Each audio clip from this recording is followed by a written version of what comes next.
We've got some breaking news just in, folks. The US President Joe Biden has secretly given Ukraine permission to strike inside Russia with American weapons. Mark Stone following the story from Washington now.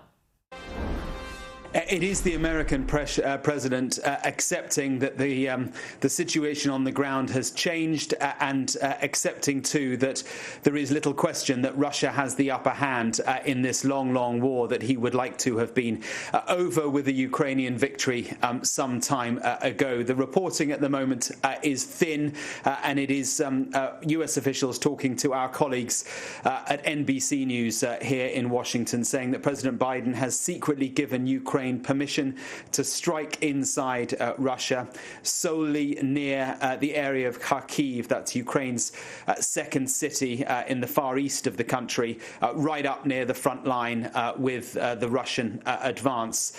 That is the only detail we've got at the moment, but it comes after an interesting statement that Antony Blinken, the US Secretary of State, made just yesterday when he was in Moldova talking about Ukraine, and he said that one of the hallmarks of our support for Ukraine for more than 2 years now has been to adapt. He said as the conditions have changed, the battlefield has changed, as what Russia has done has changed, we have adapted, adjusted, and I'm confident we will continue to do that. Well, what this is, I think, is precisely that. It is adapting to a fast-changing situation on the ground.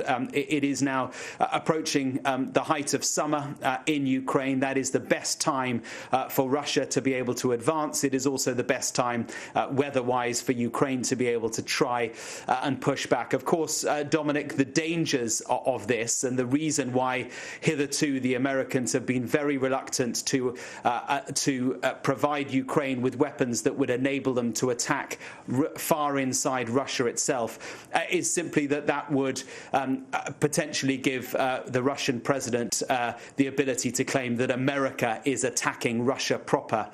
Two nuclear powers, the stakes would be very, very high. But this is certainly a very big decision. It's being described as secret. It's hardly secret now. A very big decision by the American president.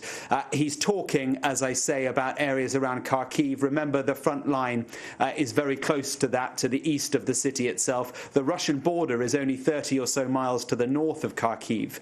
So the distances are not great.